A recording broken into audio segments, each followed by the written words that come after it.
Hello and welcome to the Digital Learning Underground podcast. This is Michael Hansen, accompanied by Tony Highlander. And today we have a special guest. We have Jacob Chastain from Richland Middle School. He is a podcaster. His podcast is called Teach Me Teacher.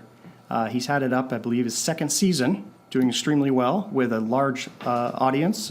So say hello, Jacob. Hello, everybody.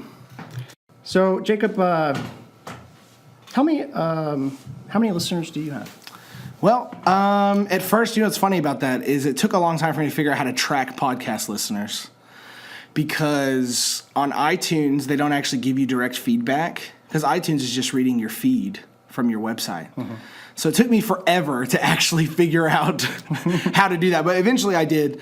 And monthly, we're getting about, right now, well, this is the 25th, and I'm at 1,700 downloads already, which is usually my monthly average. So I'm about to cross the monthly average. Every month I've increased at least a couple hundred. Well, not a couple hundred every single month, but last month we had over 2,700, and this one we're at 17. Last month was huge because we had Donalyn Miller on, so she gave us a big boost in listenership.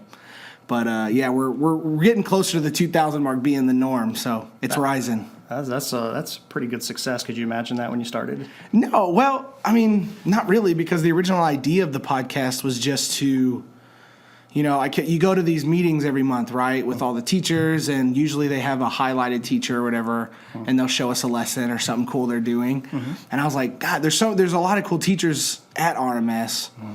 And, I meet teachers all the time at trainings, and there's so many people doing good stuff. I was like, but I never get to talk to them for long enough to actually get enough. Mm-hmm. So really, it was like, wouldn't it be cool if we had an audio form where I just interviewed teachers at the school, and we just learned from everyone in the school? And that was like the original idea of the podcast. And then once downloads started happening, and then I realized that people, now we're up to 28 countries, all over the world. They're just listening. I was like, oh, well, I guess it's a thing now. So I started pulling in bigger and bigger names. But yeah, I had no idea that it was going to grow into what it's growing into. That's fantastic. I was pretty excited. I remember when you shared with me that you were podcasting in your early, I guess, your infancy stages of your podcasting, and the staff was very excited about it. Miss Smithy at the time was telling me about being on your podcast, and today we spoke to another teacher who's like, "Oh yeah, I'm on there. It was let me see, 2 episodes after such and such." So I mean, you're making an impression on your staff by building that community. That's really, really awesome. So, so your initial goal basically was to just to find out what they're doing? Or the best practices? Or? Yeah, I love what I do. But you go to these trainings, and a lot of the times you talk to people, you read books, and people aren't in the classroom anymore, right? And it's like, you could be the best, you can give the best advice, but if you're not in the classroom, it immediately hurts whatever advice you have a little bit. It doesn't mean you're wrong, but it means, it's not coming from the source. I want to know from the people who are doing what I'm doing, right? Who are seeing the same type of kids, who are dealing with the same issues, and that happen to be people in my school. So I was like, well, I'm just going to learn from them, because I'm going to learn something, right? I mean, everyone has something to share, and that's kind of been my philosophy on the podcast is everyone has something that they're doing well, right? Or they have something they're struggling with, and what I've discovered through my own podcast listening, the podcasts that I connect to the most are the people who are just honest about their experience. Like, we had a whole episode where myself and Lindsay Stewart were sitting there, and me and her were both like, yeah, we really suck at this, this, and this, and me and her were just brainstorming. And I was like, that's cool, because that's something you don't see. Everyone tries to act perfect all the time, but, teaching's not perfect, and human beings got a lot of flaws. So and podcasting has let people listen in a comfortable way and embrace kind of the mistakes that we all have and learn from each other before, it hurts us too bad. Well, so those were your initial goals. Yeah. So what are your goals now with the podcast? Every decision I make right now is about growing it, because we just keep getting more feedback, and more teachers from around the United States and other countries are listening. I get messages all the time from, I had a teacher comment from Australia, and he was saying, he was like thinking about quitting, and then he heard one of our early podcasts. Wow. And was like, yeah, man, you fired me up again. Wow, that's great. Yeah, and I was like, and that keeps happening. That had to keep and it's like, well, all right, I guess I got to keep going because, I've put out a lot of things out there in the world. I'm a creative person. I like putting things out into the world and seeing what happens. Mm-hmm.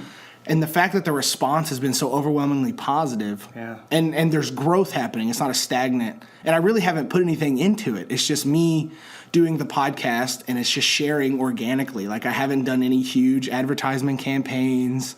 I paid the initial fee to get the website and stuff set up. But other than that, like it's just been sharing cool ideas with each other, and it's going. So my goal right now is to get bigger and better names on the podcast to share and try to get to highlight voices that people don't get to highlight that much.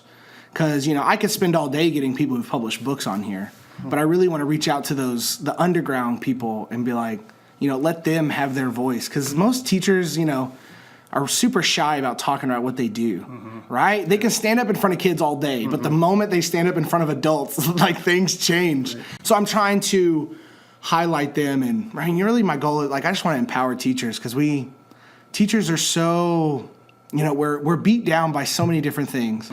You have bad days in teaching, you have all these things you got to get to, and then you go on social media and there's people negative like there's all this negativity around the profession of teaching, especially in the political climate that's happening. Everyone has different opinions or whatever, and my goal is just like what, our job is awesome. Let's share it and like bring some positivity into this place because it's too important not to. Yes, and that's true. There's a lot of non-teaching duties that continue to pile up.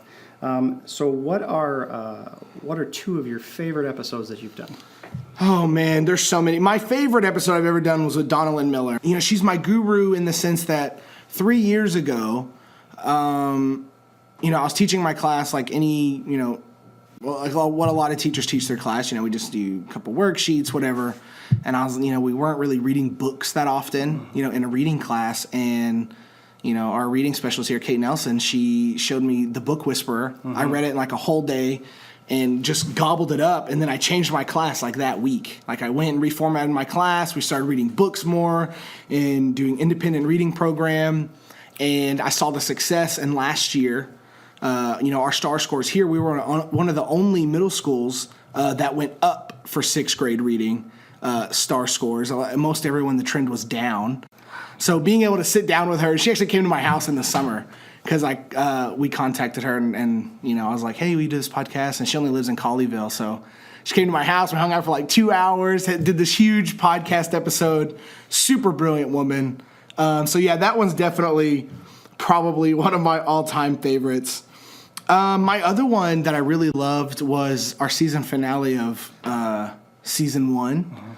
And that was when we talked about Ron Clark. And that's because Ron Clark was, if Donalyn Miller was the person who is my guru, the Ron Clark Academy and that whole philosophy of that school is like the group that baptized me, right?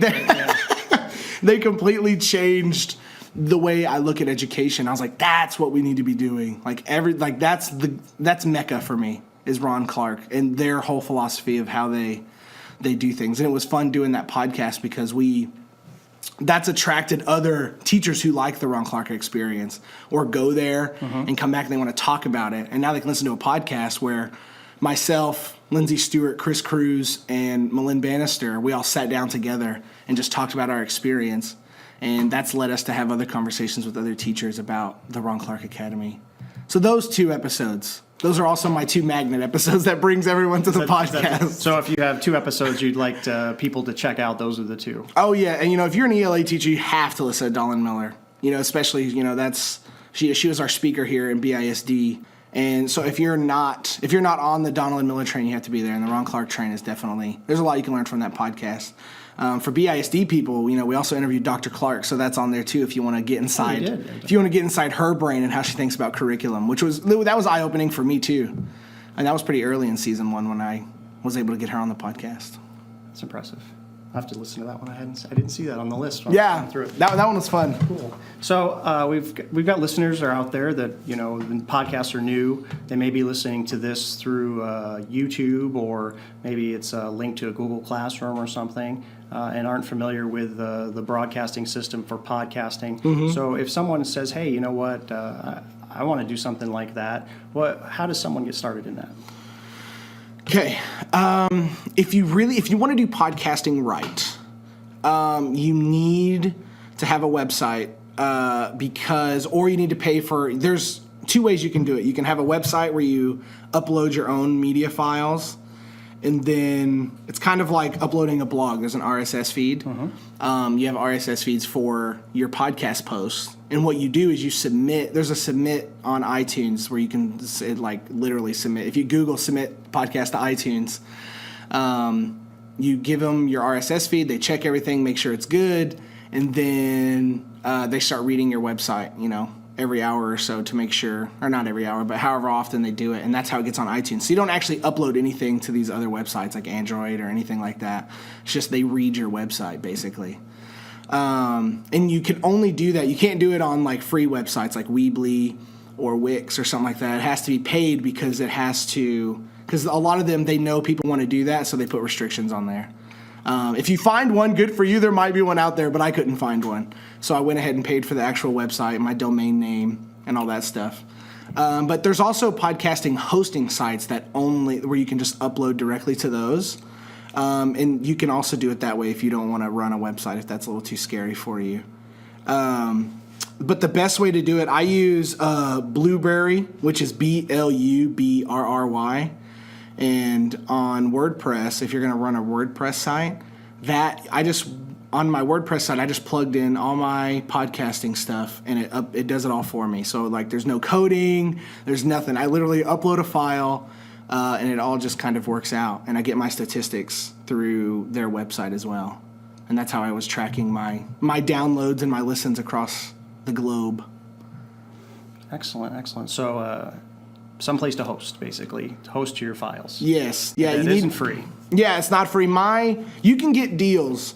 My initial thing, I went through iPage, because there's HostGator, iPage. There's all kinds of hosting sites that'll host your website, but you pay for a domain name, which is like $10 for a year. It's very cheap, and then your hosting is like a certain amount a month, and you pay up front. So I got a promotion. It was like, I don't know, $1.50 a month or whatever. So with tax and everything that comes with it, it was like $50. But now it ends up being, now that the promotion's gone, I pay like $100 and something a year just to run my website. So what is your site? The site is teachmeteacherpodcast.com. Teachmeteacherpodcast.com. Well, I want to thank you for your expertise and your enthusiasm and what you're doing. I've noticed since Ron Clark that several of you have been dressing really sharp on campus. So we talk about that on the episode too, why that is. So if you want to teaser, check out Teach Me Teacher. It is on iTunes. You can also check out his website. We'd like to thank Jacob. Thank you for your time today. I know it's terribly busy during the daytime, and to take this time away, I know is precious. So we really appreciate what you're doing here with the students and with your staff to build a community of learning, and how much you've committed to the future of America. So thank you so much. Thank you.